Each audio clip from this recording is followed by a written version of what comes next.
ஸ்ரீமதே ராமானுஜாய நமக. ஆண்டாள் திருவடிகளே சரணம். நமஸ்காரம். திருப்பாவையுள் நூற்றந்தாதிங்கிற தலைப்பில் இன்றைக்கு 8வது பாசுரம். இந்த பாசுர தோழிய எப்படி அழைக்கிறான்னா, கோதுகலமுடைய பாவாய்ன்னு அழைக்கிறா. ஏன்னா ரொம்ப குதூகலம் உடையவள், சந்தோஷமா இருப்பா. கண்ணனை அனுபவிச்சுட்டு ரொம்ப சந்தோஷமா இருப்பா. எந்தூசியாஸ்டிக் தோழி இவள். அதனால கோதுகலமுடைய பாவாய்ன்னு அழைக்கிறா. நாமும் அவளை அழைப்போமே. கீழ்வானம் வெள்ளென்ன எருமை சிறுவேடு மேய்வான் பரந்தனகான் மிக்குள்ள பிள்ளைகளும் போவான் போகின்னாரை போகாமல் காத்து உன்னை கூவுவான் வந்து நின்னோம். கோது கலமுடைய பாவா எழுந்திராய் பாடிப்பறை கொண்டு மாவாய் பிளந்தானை மல்லரை மாட்டிய தேவாதி தேவனை சின்ன நாம் சேவித்தால் ஆவாவென் ஆராய்ந்து அருளேலோ ரெம்பாவாய். இந்த கோதுகலமுடைய பாவாய் தர்க்கம் படித்தவ, தர்க்க சாஸ்திரம் படிச்சிருக்கா. அதனால தெளிந்த ஞானம் உள்ளவள் இவள். தர்க்க சாஸ்திரம்னா என்ன அப்படின்னா, லாஜிக்கல் அண்ட் ரீசனிங்னு அர்த்தம். அந்த காலத்திலேயே, ஆண்டாள் காலத்திலேயே அந்த படிப்பெல்லாம் இருந்திருக்குன்னு தெரியறது பாருங்க. தர்க்க சாஸ்திரம் படித்தவாளை பற்றி பகவத்கீதையில் கண்ணபிரான் சொல்கிறான். பிரியோகி ஞானினக அத்தியர்த்தம் அகம் சச்ச மம பிரியக அப்படிங்கிறான். என்னை தத்துவ ரீதியாக தெரிஞ்சுக்கிற ஞானிக்கு நான் இனிமையானவன், அவனும் எனக்கு அவளும் எனக்கு இனியவன் அப்படிங்கிறார் பகவத்கீதையில் கண்ணன். அதனால தர்க்க ஞானம் உள்ள இந்த தோழியை அவசியம் அழைச்சிண்டு போகணும்னு தான் இவெல்லாம் அந்த தோழியை எழுப்புறார்கள். யாம் பெற்ற இன்பம் பெருக இவ்வையகம் அப்படிங்கிற மனப்பான்மை வேண்டும்ங்கிற அறிவுரை சொல்லப்படுறது இந்த பாசுரத்தில். இந்த பாசுரத்தினுடைய அறிவுரை, யாம் பெற்ற இன்பம் பெருக இவ்வையகம், எல்லாரும் அந்த இன்பத்தை அடையணும் அப்படின்னு சொல்றா இந்த பாசுரத்தில் ஆண்டாள். இந்த பெண்ணை எழுப்புற போது ஆண்டாள் இந்த பெண்கிட்ட சொன்ன விஷயம் என்ன தெரியுமா? போவான் போகின்றாரை போகாமல் காத்து உன்னை கூவுவான் வந்து நின்னோம் அப்படின்னு அழைக்கிறான். இந்த விஷயத்தை அவகிட்ட சொல்றான். இந்த விஷயத்தினுடைய அர்த்தம் என்ன அப்படின்னா, அந்த பெண்ணை கூப்பிடுற, அடி பெண்ணே, நம்ம கோஷ்டியில் இருக்கிற எல்லாரும் ரொம்ப ஆர்வத்தோட பகவத் பக்தி பண்ணுறதுக்காக போயின்னு இருக்கா. கண்ணன் திருமாளிகையை நோக்கி அவள்லாம் போறா. அப்படி போறவாளை நான் நடுப்புற நிற்க வச்சிருக்கேன். ஏன் அப்படின்னா, போகாதீங்கோ, நில்லுங்கோ இங்க, ஏன்னா உன்னையும் அழைச்சிண்டு போகணுங்கிற தீர்மானத்தில் நாங்கள்லாம் இருக்கோம். அதனால அவள்லாம் அந்த நிற்கிற அந்த இடத்துல நீயும் கிளம்பி வா அப்படிங்கிற. நாங்கள்லாம் எப்படி நிற்கிறோம் தெரியுமா உனக்கு அப்படின்னு கேட்குறா. எப்படி நிற்கிறாளாம் அப்படின்னா, ஸ்ரீமத் ராமாயணத்தில் விபீஷணன் 4 பேர்களோட ஆகாசத்தில் நின்றுட்டு இருந்தான். கீழே சுக்ரீவாதிகள், சுக்ரீவனை சேர்ந்தவர்கள்லாம் நின்றுட்டுருக்கா. அவகிட்ட நான் வந்திருக்கேன்னு உங்கள் பிரபு ராமர்கிட்ட போய் சொல்லுங்கோ அப்படின்னு சொன்னான். நிவேதயத மாம் க்ஷிப்ரம் விபீஷணம் உபஸ்திதம் அப்படின்னு சொல்கிறான். ஏன் அவன் நேர ராமரை போய் பார்க்கக்கூடாதா?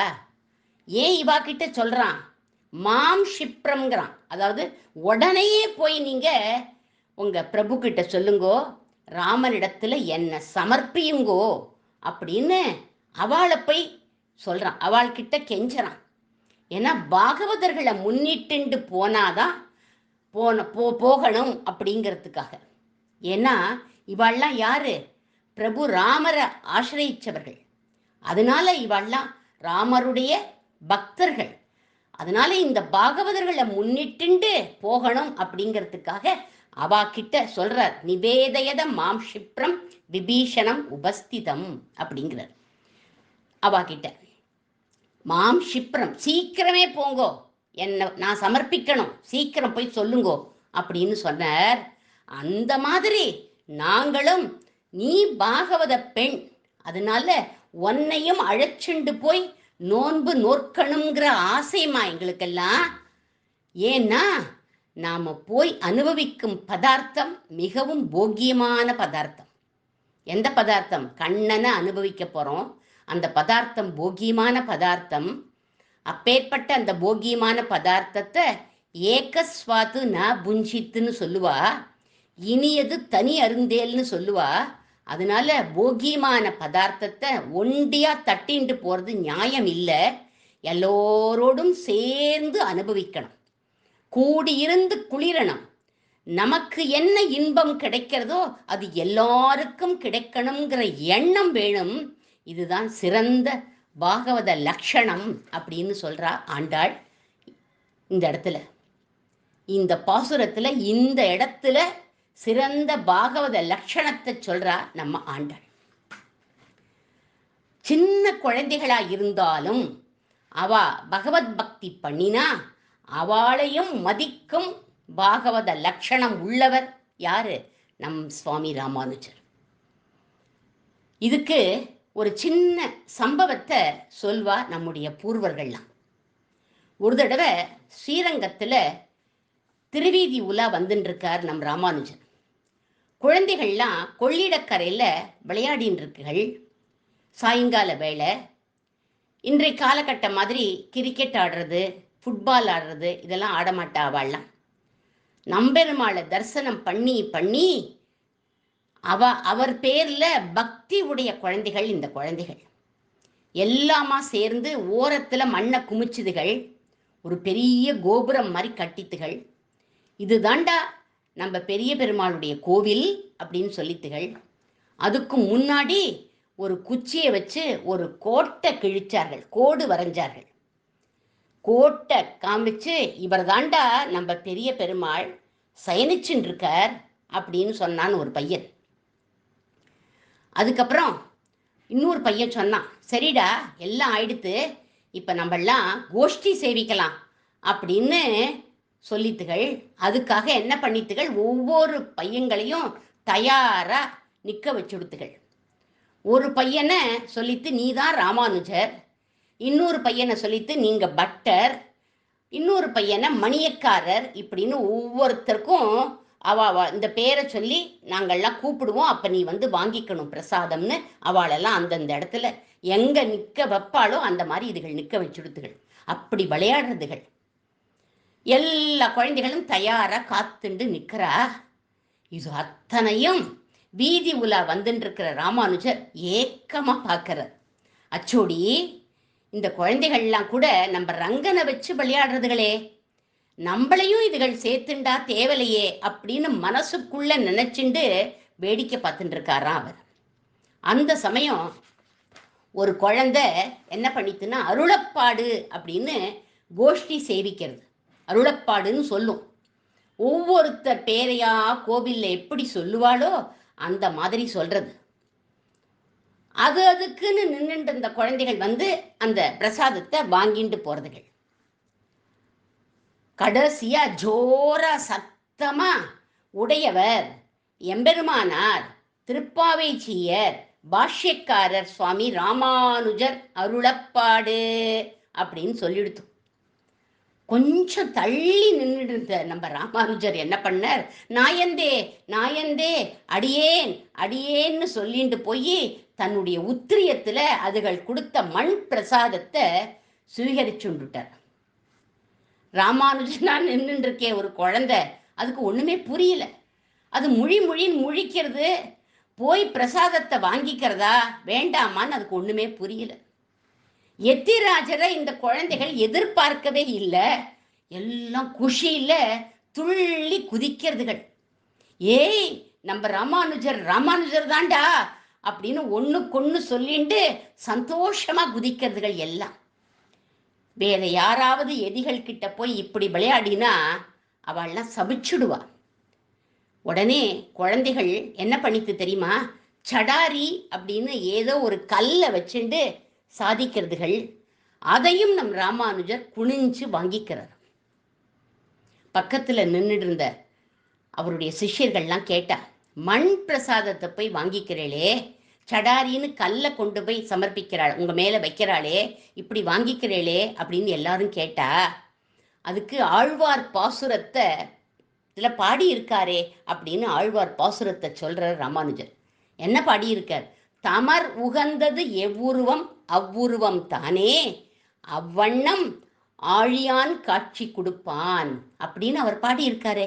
எந்த உருவத்துல நீங்க என்ன வழிபடுறீங்களோ அந்த உருவத்துல நான் உங்களுக்கு காட்சி கொடுப்பேன் அப்படின்னு அவர் பாடியிருக்காரே.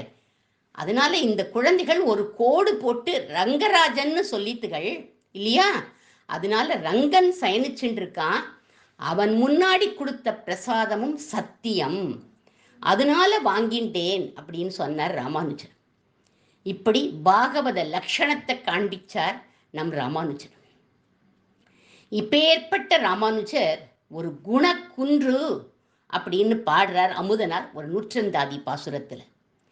செய்தலை சங்கம் செழுமுத்தம் ஈனும் திருவரங்கர் கைத்தலத்து அழியும் சங்கமும் ஏந்தி நங்கண் முகப்பே மொய்த்தலத்துன்னை விடேன் என்று இருக்கிலும் நின் புகழே மொய்த்தலைக்கும் வந்து ராமானுஜா என்னை முற்றும் நின்றே. ராமானுஜருடைய சிறந்த பாகவத லட்சணத்தை சொல்றார் அமுதனார் இந்த பாசுரத்தில். நம்பெருமாள் ரங்கராஜன் சங்கு சக்கரதாரியா, நீலமேக சாமளனா, பீதாம்பரதாரியா, ஸ்ரீவத் சாங்கித பக்ஷஸ்தலனா எங்களுடைய எதிரில் வந்து நின்னாலும் நாங்க பகவானை பார்க்க மாட்டோம், ரங்கனை பார்க்க மாட்டோம், நம்பெருமாளை பார்க்க மாட்டோம். எங்கள் ராமானுஜர் எங்க நிற்கிறார் அப்படின்னு நாங்கள்லாம் அவரைத்தான் பார்ப்போம். அவர் பின்னாடி நாங்கள் போய் நின்றுட்டு எங்கள் ராமானுஜர் எப்படி நம்பெருமாளை சேவிக்கிறார் அப்படின்னு அதைத்தான் நாங்கள்லாம் பார்ப்போம். அதுவே எங்களுக்கு பழக்கம் ஆயிடுத்து. ரெண்டு பேரும் சேர்ந்து வந்துட்டா எங்களுக்கு பெருமாளே வேண்டாம், உடையவரே போரும், எங்கள் ராமானுஜரே போரும், அவருடைய வாக்கு அமிர்தமே போரும்னு இருப்போம் நாங்கள்லாம் அப்படின்னு சொல்றார் அமுதனார் இந்த பாசுரத்தில். எப்பேற்பட்ட ஆச்சாரிய நிஷ்டை பாருங்கோ அமுதனாருக்கும் ராமானுஜருடைய சிஷ்யர்களுக்கும். ஆனா ராமானுஜரோ என் சிஷ்யனான படுக நம்பி நம்பெருமாளை சேவிக்க வரலையேங்கிற பாகவத நிஷ்டை உடையவர் நம் ராமானுஜர். ஒரு நாளைக்கு ராமானுஜர் படுக நம்பிய கூப்பிடுறார். ஏ படுகா, சீக்கிரம் வாடா, நம்பெருமாள் நம்மளுடைய மடத்து வாசல்ல நின்னுட்டு இருக்கார், வந்து அவரை சேவிடா, அவர் எவ்வளவு அழகா இருக்கார் பாரு, சீக்கிரம் வாடா அப்படின்னு சப்தமா சொல்றார். நம்பெருமாளை அடியவர்களும் நன்னா அனுபவிக்கணுங்கிற ஆசை நம் ராமானுஜருக்கு. யான் பெற்ற இன்பம் பெருக இவ்வையகம்னு ஆண்டாள் சொன்ன மாதிரி அந்த எண்ணம் உடையவர் நம் உடையவர். படுகா சீக்கிரம் வா அப்படின்னர். என்ன பண்ணிட்டு இருக்க? பெருமாள் அதுக்கப்புறம் கிளம்பி போயிடுவார்ரா, சீக்கிரம் வா அப்படின்னர். படுக நம்பி சேவிக்கவே வரல. அப்புறமா வந்து ராமானுஜர் கிட்ட வந்து சொல்றார், சுவாமி உமக்கு உம்முடைய பெருமாள் நம்பெருமாள், எனக்கு நீர்தான் பெருமாள், என் பெருமாளுக்கு நான் பால் காய்ச்சிண்டு இருந்தேன்னு சொல்லி தொண்டைக்கு இதமா பதமா பார்த்து பாலை கொண்டு வந்து நீட்டினார் வடுக நம்பிகள். ராமானுஜருடைய அடியவர்களுக்கு பெருமாளோட சேர்ந்து ராமானுஜரை பார்த்தா எப்படி தெரியுமா இருக்கும்? பாலும் தேனும் கலந்து அனுபவிக்கிற மாதிரி இருக்குமா. ராமானுஜருடைய சிஷ்யர்களுக்கெல்லாம் ஆச்சாரிய நிஷ்டை. ஆனா ஆச்சாரியரான ராமானுஜருக்கோ பாகவத நிஷ்டை. இப்படி சிறந்த பாகவத லட்சணம் சொல்லப்படுறது இந்த 8வது பாசுரத்துல. ஆண்டாள் அதை சொல்லியிருக்கா. அந்த சிறந்த பாகவத லட்சணம் எங்கள் ராமானுஜருக்கும் உண்டுன்னு ராமானுஜ நூற்றந்தாதி பாசுரத்துல அமுதனாரும் சொல்றார். அந்த பாசுரத்தோட அடியேன் இன்றைய பதிவை நிறைவு செய்கிறேன். ஆண்டாள் திருவடிகளே சரணம்.